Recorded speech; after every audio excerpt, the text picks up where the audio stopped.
Welcome, nutritionradio.org listeners. This is Lonnie Lowry, the University Nutrition Professor of over 20 years and podcast host of long-running shows like Iron Radio. Come on in. Hey, everybody. Well, instead of an academic lecture, as we have often done on Thursdays, we're just going to do some Q&A from the listeners, listener feedback, and follow up on some of these things. Primarily today, we're going to look at some of these alternative sweeteners. There are others that we didn't get to on our little list when we were sharing information from the World Health Organization about risks, I guess, of artificial sweeteners. And there are some others out there, so that's what we're going to do today. We also have listener questions on the NAD boosters. It's a great topic. What a great comment. We're going to deal with that probably tomorrow on our very last episode of these little 10-minute Season 1 kind of deals. In any case, if you're looking for other options, crowdsourcing is the way to go, and that's what we're going to do. We're going to go to some of our listeners. Let's get to it. Our first comment is from Gabby. She says, "Hi, Lonnie. So I'm from Guatemala, as you know, and we love coffee. To the point that when we're toddlers, we're able to sit on our own. We dip our sweet bread and milk with some coffee. It's in our blood. When I was younger, I always liked my coffee with sugar and milk. As I got older, I've been enjoying black coffee. Every now and again, I like my sweet coffee, but I'm trying to watch what I'm eating. I looked around on what to use instead of sugar, and I came across blue agave syrup. Have you tried that? It's super sweet, so you don't need to use much of it, and it's natural. I've always heard that those diet sugars were bad, and I also never liked the taste of it much. I'm not sure how they would put that in sodas, but it tastes really good in coffee." And I had just responded quickly to Gabby. Gabby and Sean are longtime listeners in, Iron Radio and now Nutrition Radio. I did comment that I had heard that they're somewhere around 50% sweeter than table sugar, and that they might have a little bit of a FOS, some type of fructooligosaccharides. These are prebiotic fibers. Now, I don't need to think that there's a lot of fiber in the syrups. My understanding is that they're kind of processed in that way to remove the fiber. But I do want to share one little bit here on agave.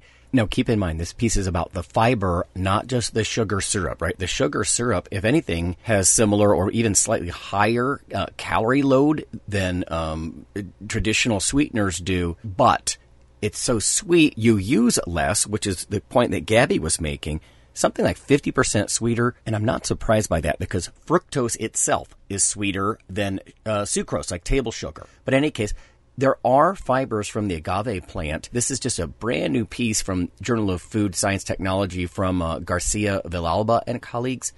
Agave fructans, a review of their technological functionality and extraction processes. It just says until now, the scientific approach has been more focused on inulin-type fructans, so we're thinking like chicory root kinds of things, and not so much on those from mixed branch structure like agave fructans. So I think these structures, think about little pentagons of fructose all stuck together in a chain. Instead of kind of a straight chain, maybe a little bit of branching going on here. That complex structure makes it a little bit different, and like the chicory root fiber, gives it prebiotic properties, right? Feeding the good guy bacteria. Again, I'm just talking about what else is in agave right now. My understanding is you're not going to see really measurable amounts of fiber that make a difference in the syrups, right? In the nectars, if you will. But if you look online, you will see sort of a controversy or debate about agave because it's the traditional thing with fructose. Fructose is low glycemic index. It's a slow absorbing, slow acting carbohydrate, if you will. The problem with fructose, though, is your liver can get a hold of it and it can be lipogenic. It can raise your blood triglycerides and things of that nature. But I think the important point is the one that Gabby made, which is you're using less. You can use quite a bit less to get that same sweetness. I've also heard that agave tends to be very soluble, or it doesn't get as granular as sugar, and you can put it in colder drinks and it just dissolves.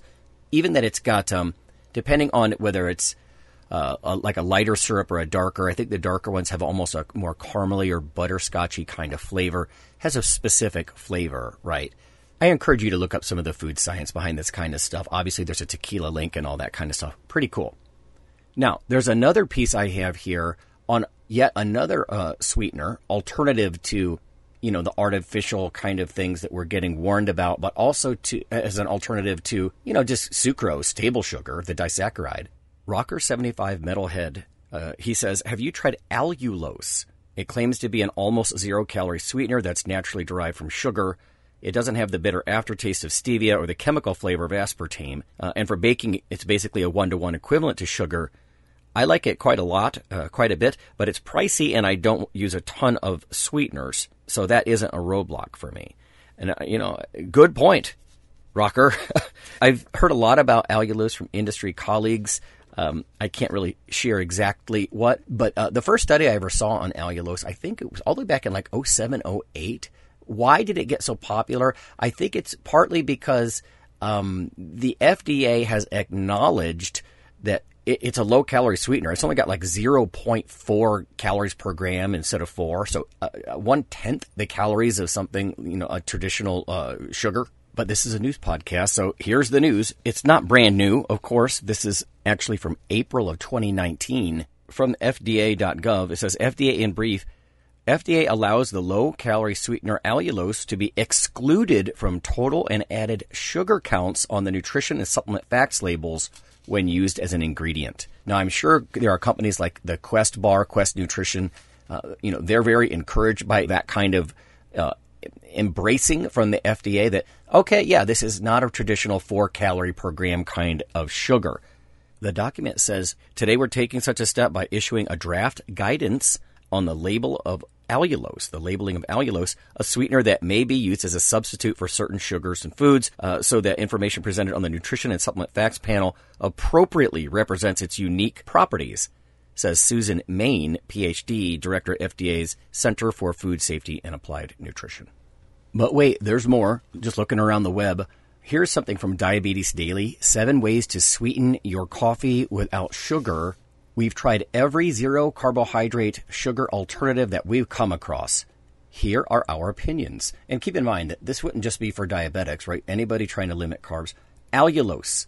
Allulose is our favorite alternative sweetener. In fact, we have an entire article on how much we love it.